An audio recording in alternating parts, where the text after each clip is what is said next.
But since we've been fucking quarantined and fucking not able to fucking do anything, everything's shut down fucking here in California. I mean, what else is there to do besides fucking watch TV shows, movies, and video games? So fucking Doing a lot of that. Doing a lot of that. So definitely TV. We'll start off with TV first. If you haven't been watching The Walking Dead, what the fuck is wrong with you right now? Because man, it got good. We're kind of entering the spoiler room here, so excuse myself. Don't my earmuffs here, but fucking Rick is still alive. Rick is still alive. Rick is still alive. That's all I'm saying. Say it a little louder, douchebag. Blah blah blah blah. That whole spoiler thing. Spoiler. But we all know he's still alive. Still alive. Yeah, but they're gonna make a movie about him. Of course they are. But the last 2 episodes have been pretty damn badass. And if you haven't watched it, you guys need to start watching. I guess I gotta get my ass back into it. Yeah, why did you stop watching? Well, I love the show. I've always loved the show. Mm-hmm. It just felt like it started to go on a little too long. That's all. And it's not like I really, just had like a huge need to stop watching it. I just kind of moved on to other things and never kind of got back to it. That's really what it was. Yeah. Is I just haven't gotten back to it yet. So I got about halfway through the season where Rick goes off the helicopter. Yeah. Right. His finale on the show. Yeah. And then got about halfway through that season when they went on their mid-season break. That's about when I stopped it. And when they came back from the mid-season break, I never really got back. So that was last season, and it's in the new season now. So got about half of last season to go, and then this season. And I just kind of moved on from it because I tend to feel like that TV shows can kind of wear on too long sometimes. Yeah. I feel like somewhere in the neighborhood of 6-7 seasons is kind of the magic number. Yeah. Maybe even 5, Breaking Bad style, where it goes on. You start getting into 8-9 seasons. Like it just kind of. You could tell. I want it to wrap up a little bit. You could tell that they're kind of running through the same kind of story where you got to battle another bad guy. It's almost Freak of the Week style. Yeah, it's kind of repetitive a little bit, but it's different characters. Also hurt it a little bit was Fear of the Walking Dead, which was like which was like just adding more seasons on The Walking Dead, but with new characters. And I liked the first season and the second season. Yes. After that, I kind of lost weird. A little bit. But then this last season where they had Morgan kind of join in, and it kind of parallels what's going on with Walking Dead right now. It just kind of lost me a little bit, and at the same time, Walking Dead started to kind of lose me a little bit. Not that I feel like any one of them is a bad show. Yeah. It was just I kind of put them on the back burner. And haven't gotten back to it. So, and it's the same thing with my wife because I watch all the shows with her. Yeah. And we just kind of put them on the back burner and just haven't gotten back to them yet. That's really what it boils down to. It's not that they're bad. It's just kind of like they just kind of wore out after a while. I think, because I think TV shows can do that. They can. So you have a movie with too many sequels. It's after a while, unless it's Rocky. After a while, it just kind of gets old. Yeah. Well, what else have you been watching on TV then? What's your TV shows you got going on? Well, you've been watching. It's kind of an interesting variety. Well, I mean, Better Call Saul premiered fairly recently. Big fan of Breaking Bad. Big fan of Better Call Saul. Those are, I love those shows. And Better Call Saul is a great show, and they're in the new season now. I don't know if you guys have been watching, but it's a fantastic show. Very, very good character study of kind of how he develops into what he is in Breaking Bad. And this season's really interesting so far. I don't want to spoil too much, but he's kind of really, really close to becoming full-blown what he is in the Breaking Bad series as far as just this swindling kind of, shark of a lawyer and just kind of can play anybody and everybody and just doesn't care and just gets whatever he needs to get done and also starts, not yet, but you can kind of see where he might be on the path to getting involved with drug cartel and not so good at people. And it's just interesting to kind of see his downward spiral, and not as like a bad person. He's a genuine guy that you like, and he's a genuinely nice guy. He just kind of sets himself on this path that's kind of a downward spiral. It's interesting to watch. The other show that I'm really excited about is Westworld, which is easily one of the top 2, if not the top show on television for me. The first 2 seasons were amazing. Very dense, complex storytelling. Makes you think, which I like. I don't like mindless TV shit. Otherwise, I'd be watching American Idol or the fucking Masked Singer. Yeah. I like stuff that makes you think. And Westworld is that. I mean, it's super existential and kind of, has this kind of contemplative, view on science fiction, because of as far as artificial intelligence and where it could possibly go, and the morality of that, and just the ideas behind what could happen if you give these things consciousness and treat them like slaves, right?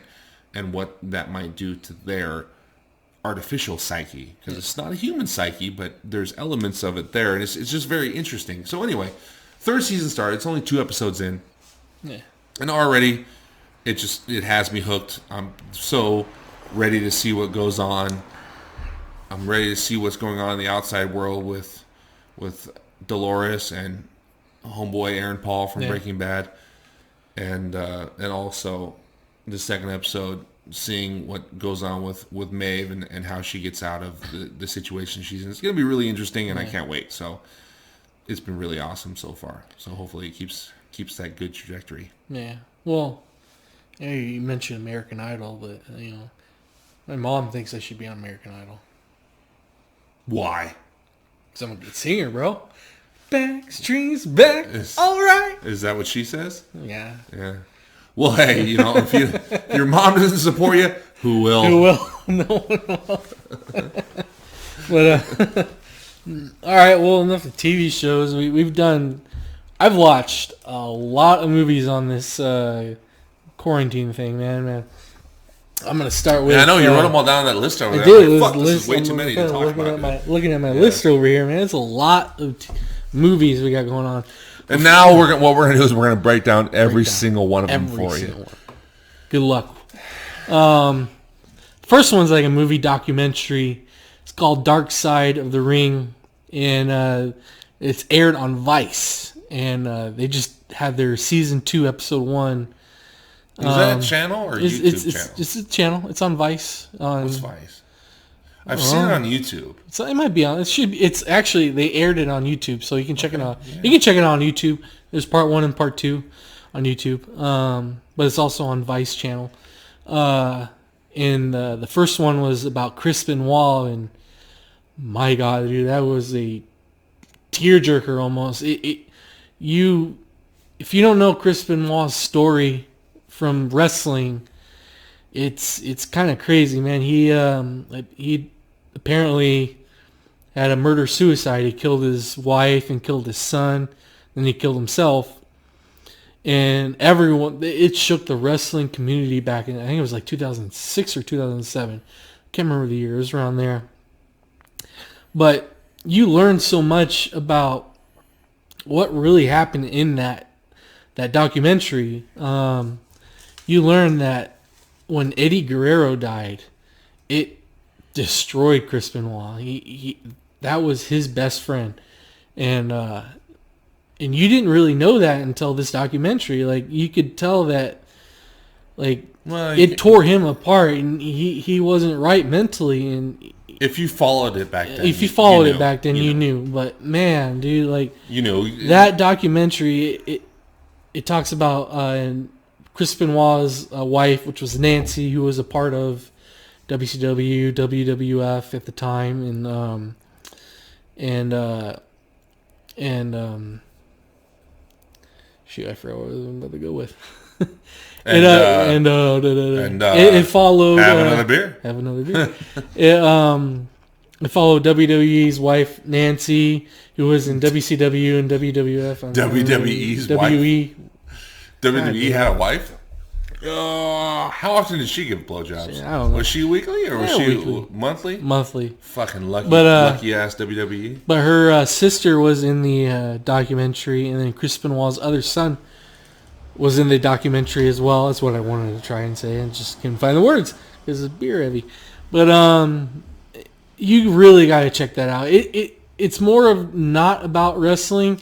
It's more about finding a way to grieve and how hard it is to actually grieve for your best friend that passed away. I had a best friend that passed away very young, and it's rough. And you could, that's probably one of the reasons is why he did what he did. He should have sought help, and he didn't. And so it's very, very hard episode to get through, and it's very good to watch. Yeah. So I haven't watched the documentary yet. I'm planning on watching it because I mentioned how, not to get too deep into a wrestling discussion here again, but I mentioned how I was into wrestling once upon a time. When I was into wrestling, Chris Benoit was a big deal. He was. Not for mainstream people. Mainstream people were all about The Rock, Stone Cold, NWO, Sting. But for people that were really into wrestling, Chris Benoit was a big deal. And the same thing with Eddie Guerrero, right? That's why I said if you were around at those times, if you were watching those times, you knew those guys were really good friends because of just what was going on. But those two were a big deal because I'm going to get off on a slight tangent here, just because for you, because I know you like wrestling. We've talked about WCW before and about. People like to talk about the mistakes they made and stuff like that, and people like to talk about how they had the mid-carders and they had the big stars. Well, I firmly believe that you sometimes there does need to be hierarchy there because the fact of the matter is at the time, eventually they would get there, but at the time, Chris Benoit and Eddie Guerrero, Dean Malenko, Rey Mysterio, they weren't going to sell a lot of tickets. They weren't. No. The marquee guys were what was still moving the pay-per-views and moving the tickets. So it makes sense to have them in the big storyline and the big main events. Now, you had a firm place for guys like Eddie Guerrero and Chris Benoit. Those were the guys that would come out in the middle of a card and steal the show. Oh, yeah. All the time. Every single time, like clockwork, steal the show to where they would eventually get to the point where they could headline and sell a lot of tickets, sell a lot of pay-per-views. But at the time, they did not have the cachet or the charisma to be able to. So I totally understand what WCW was doing. But the fact of the matter is they would put those guys in a match, in a mid-card, and they would tell them, do whatever the hell you want. You got carte blanche. You got 30 minutes, 40 minutes, whatever. Steal the show. And they would go out there and do it. Oh, yeah. Every time. Without working the mic. Without having a huge storyline to play off of. They would just go out there and have a match and fucking kill. And just kill. Yep. So, anyway, off on a little tangent here. But what I want the documentary, what I hope, because I haven't watched it yet, like I said, what I hope the documentary addresses is the CTE and concussion issue. You do. So, you do. Good. You'll get that. Yeah. I'm glad because there is something there. I understand that he lost his shit when Eddie died and that he was crushed, but that does not make you do what he did. Yeah, I agree. Yeah. It can make you fall into depression and maybe want to take your own life. It does not make you have anger and rage to kill those around you. Now, the things we have seen from CTE and concussions can make you go down that road. Yeah. Because we have heard, mostly from football players, but from other athletes as well, but a lot from football players, about how they have anger and rage issues because of what it does to your brain and what early onset dementia. Because even with elderly that have dementia, they have a lot of anger and rage issues because they're frustrated. Yeah. Because they can't understand what is going on with their mind. And it creates anger and rage. And there's also areas of the brains that control anger and rage that are also essentially, for lack of a better phrase, shut off. Yeah. So, anyway, I'm interested to see that angle as well because I watched that guy kill himself. Yeah. There's no way that guy did not have multiple concussions. There's no way. I'm pretty sure he did. It's a guarantee. Oh, yeah. Guaranteed. If you saw that guy work in the ring, it's a guarantee that he had multiple concussions. So, Anyway, there's just the Eddie Guerrero death. Yes, it's a fucking huge deal, but there's a lot there that I hope they cover, and it sounds like they have. I mean, I'm not here to kind of peel away the documentary, but I am interested to watch it to see kind of what they touch on and talk about. It's very good. Other movies that I've seen, we got Zombieland Double Tap. Zombieland 2 is really good. I saw it. It's pretty badass.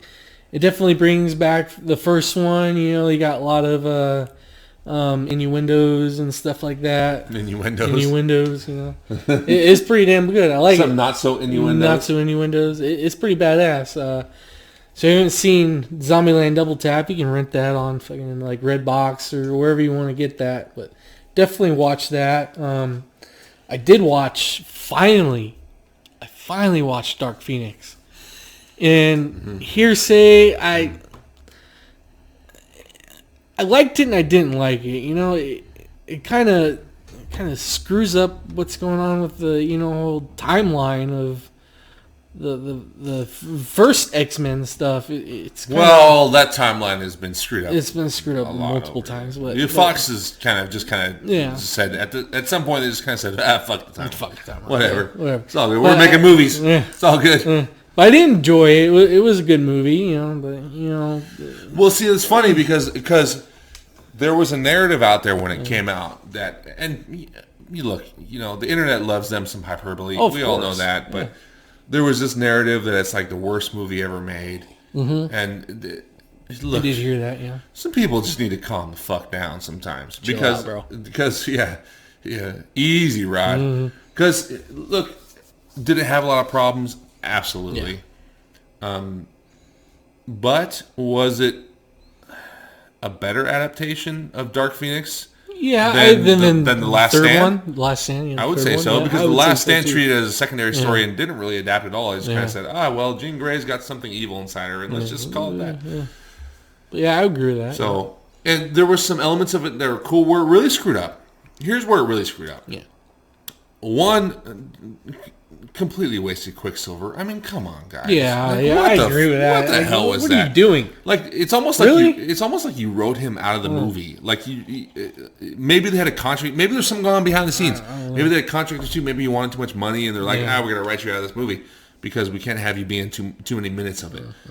So who knows? Maybe it was because otherwise, if there's not something going on behind the scenes, what fucking motivation do you have to take one of the most popular characters and just be like, we're gonna kick him out of the movie like right in the beginning? Yeah, it's stupid. Besides that, completely underutilized Jessica Chastain, who's probably my favorite female actress, maybe my favorite actor altogether in the world right now. I love that woman. Yeah, she's amazing, and just totally underutilized her and just kind of made her character one-dimensional and just not a good villain. It's just not a good villain. It's so much wasted potential there. Mm-hmm. So that's really the movie's two biggest crimes to me is underutilizing both Jessica Chastain and Quicksilver, and it's kind of almost unforgivable at that point, but not completely because there's still some things about the movie that I like. I still like the relationship between Magneto and Professor X. I'll always go back to that. Always. That's a good. And I really like always a good relationship. Right I really like the conflict between Beast and Professor X in this one. Yeah, I liked Cyclops. Yeah. There were some things that it did well. Like it just wasn't as bad as people made it out to be. Does that mean it was good? No. It's in competition for one of the worst X-Men movies. I agree. Definitely, but I liked it better than The Last Stand. Yeah, I do too. Yeah. So if you haven't watched it yet, just fucking watch it. If you're an X-Men fan. Well, here's the thing. If you're an X-Men fan, you should watch it anyway. Yes, you should watch it because I own all the Blu-rays of every X-Men except for Dark Phoenix. I'm gonna buy that eventually, but to me, as an X-Men fan, I've been an X-Men fan since I was this big. Yeah. The comic books, the cartoon, everything. I mean, I was over the moon when the first X-Men movie came out. I was first in line, not literally, but I was there opening day because I was just a gigantic fan of the X-Men for forever, and I have been forever. So as an X-Men fan, there's things in it to like. There's things in it that you're like, that's cool. If you like Magneto, there's some cool things. If you like Beast, Professor X. There's lots of cool Cyclops. There's cool things there. There's just some also wasted potential there, and that's all. Yeah. Other movies that I've watched DC animated movies. If you haven't watched any DC animated movies, what's wrong with you? Because they're so much better than DC live action movies. So much better.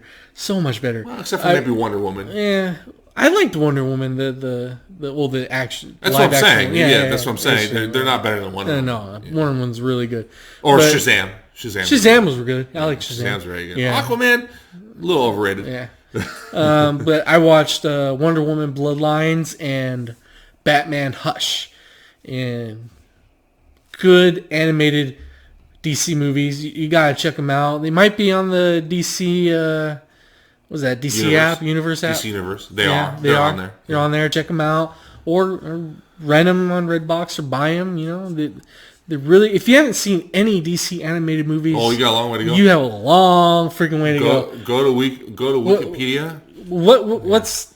Give me 2 DC animated movies you should watch. Just two. I'm going to give you 2 right now. Just 2. I'm going to give you 2. Are you out of your fucking mind? Batman, Superman, Public Enemies. It's great. And Batman, Superman, Apocalypse.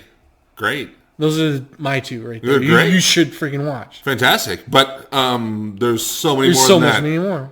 Death Superman, Reign of the Superman, Batman Under the Red Hood. The first Wonder Woman one is fantastic. Green Lantern, First Flight. First Flight's good. Justice League Crisis on Two Earths. Justice League War. Oh my God. I mean, I could go on and on. Flashpoint. Hello. Oh, Flashpoint. Jesus. Oh my God. I mean, there's good fucking movie. Go on and on. Superman.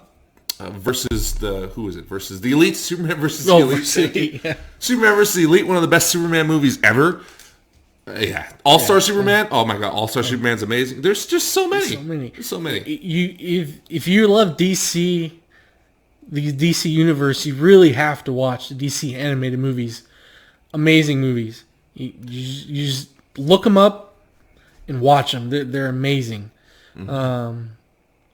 Well, what movies? I've been blabbling on about movies I've watched. What have you been watching? Well, have you watched any movies? Yes, actually. Me and the family decided, because the new one was coming out, and now it got pushed back to November area, so it gave us... A lot of movies have. True. It gave us some more time to complete this, but me and the family decided to go through and watch all the James Bond movies, movies, wow. I'm excited about. How many movies? Is it like 23? 23, I think. Yeah, 23 movies. Like the Marvel movies. Yeah. Except Marvel did it in 10 years, and James Bond took like 50. But I love the James Bond movies. My wife is even a bigger fan of James Bond than probably I am, so she's liking it even more. But I love the James Bond movies. I just like action movies. So, and he's one of the original action heroes, and just the whole spy angle, and we get to introduce it to the daughter. So it's a fun time. It's fun, and it's fun to go back and watch them all. I like pretty much all of them. A lot of people, you know how people are. They like to pick their favorites and say, "Oh, this guy's better than this guy." And sure, there's some that are better than others, movie wise, but they all have their merits. Connery. Shit. We just sat here and talked about how Dark Phoenix has some good merits. So if that's the case, then surely the Roger Moore James Bond movies are good, right? Of course. Surely, freaking Dark Phoenix makes Spy Who Loved Me look like Citizen Kane. So. Anyway, James Bond movies are fun. It's great to go back and watch all of them and to see how they evolved over time. It's just really fun. So, if you like action movies, you like spy movies, watch the James Bond movies. Don't complain about George Lazenby. Don't worry about it. Don't complain about Timothy Dalton, who's actually quite awesome. Don't complain about Roger Moore that he's not as good as Sean Connery, because who is? It doesn't fucking matter. Just watch him and enjoy him. Yeah. Enjoy him. Anything else? That's about it. There's a lot of fucking movies, of fucking movies. You're on quarantine. Obviously, no one's fucking doing anything. watch what we watch, and then comment. So I'll I'll give you a timeline. Okay, just to let you know how many movies we've watched. Because we have watched more than James Bond movies, but I'm not going to get into them here. Yeah. Why? Because it's an hour video. We're trying to give you some time. You start. You got 6, 7. Yeah. 6 Sean Connerys. Yeah. James Bond movies, right? So in between that. Between the 5th and the 6th one, now I'm going to get all nerded out here, so bear with me.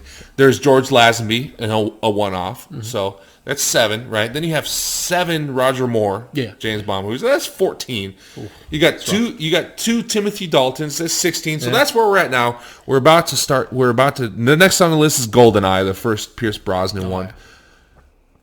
And there's four with Pierce Brosnan, and you got 5 with Daniel Craig, soon to be 6 when No Time to Die finally fucking comes out. I was so excited to see it in April, and now I gotta wait another 6 months. So, all right. Now, obviously, what else you're gonna do besides TV, movies? You got video games, and on this very special episode of number 2, we got a special guest. We got a special guest. Is she here? She's unfortunately not here. Oh, man. But we got audio for her. We're going to play that for you. And it's my cousin Jenna. She goes off by Jeznar.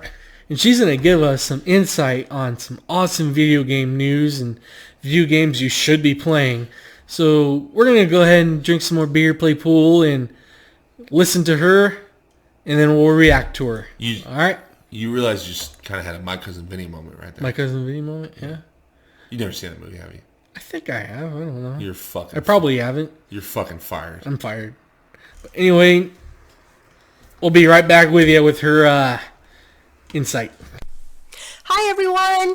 Thank you, Steve and Chris, for inviting me to your podcast. My name is Jeznar, and I've been gaming for over 25 years. I started gaming on the NES in 91, then moved on to the Sega Genesis in 93, and ended up with the N64 in 96. After that, I picked up the PS2 and the 360.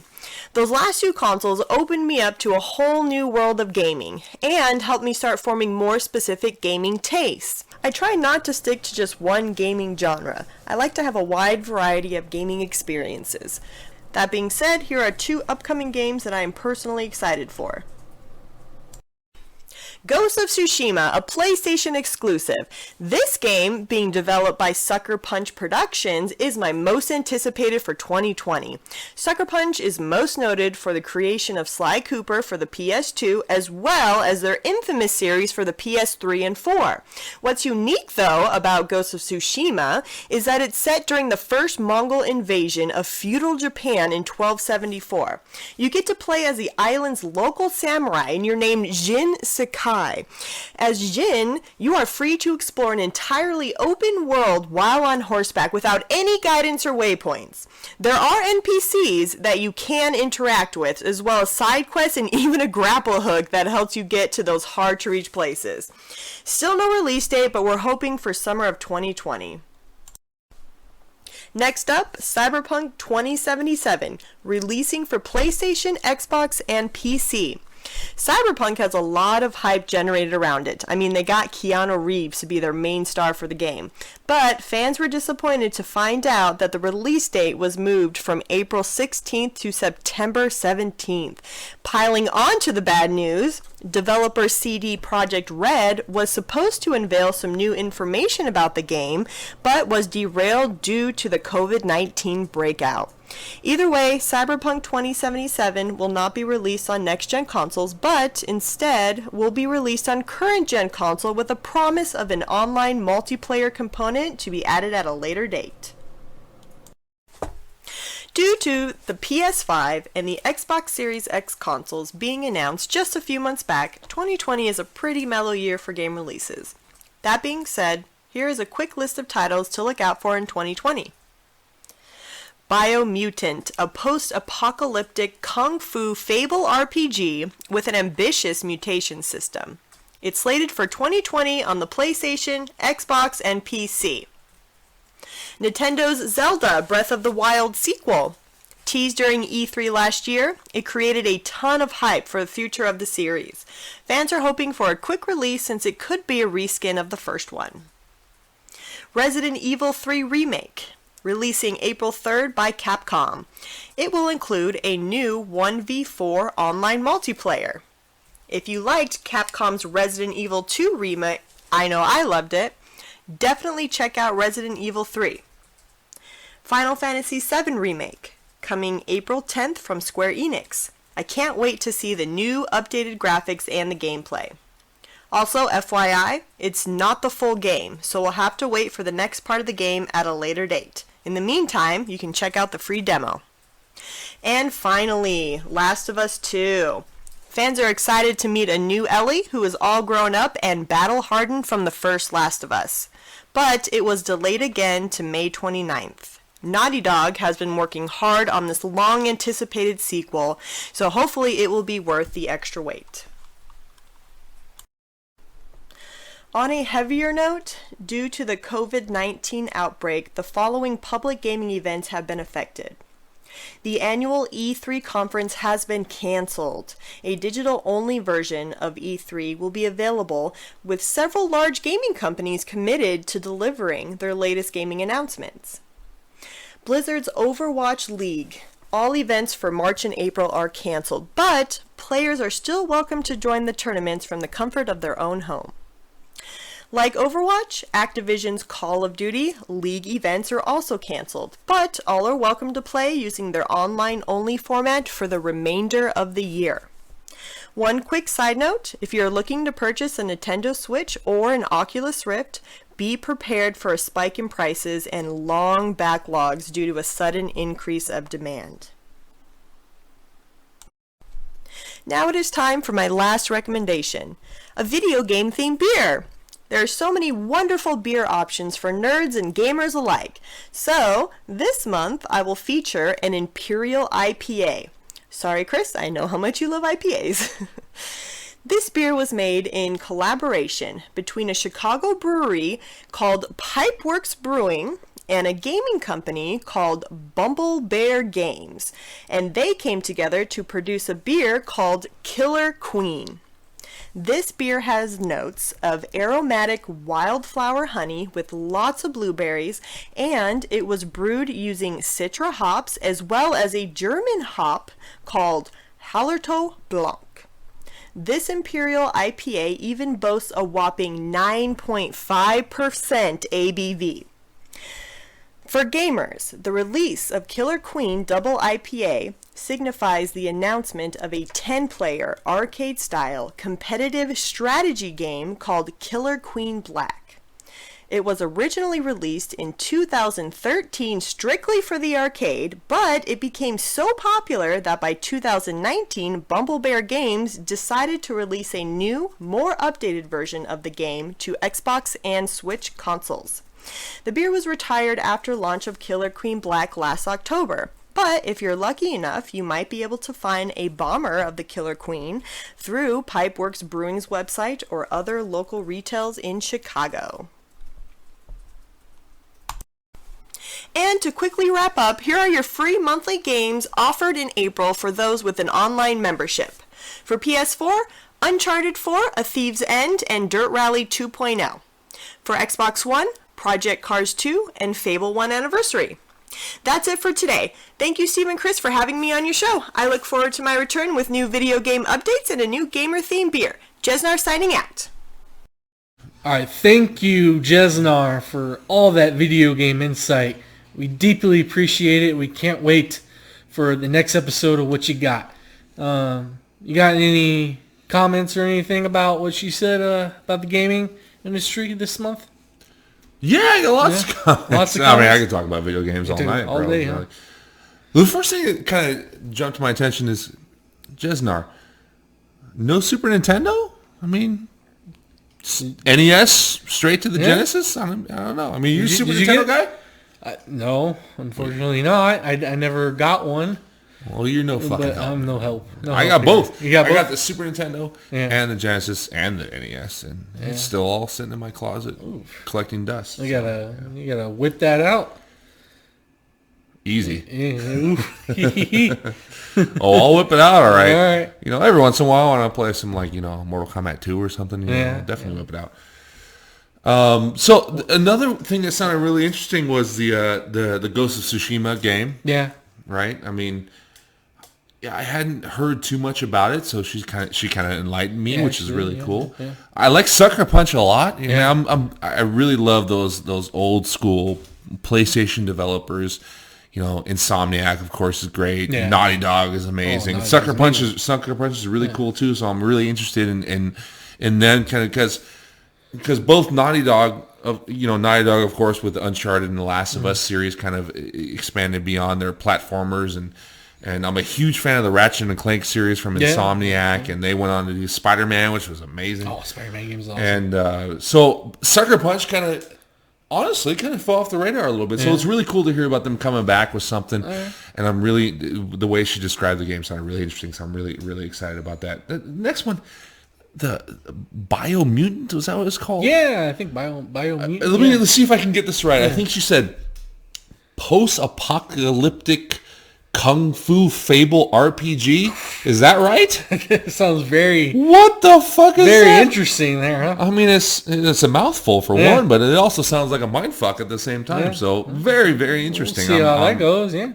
Try and get that when it I'm comes intrigued. Out. Yeah. Color me intrigued. Thank you, Jeznar, for that. Is it Jeznar? Jeznar.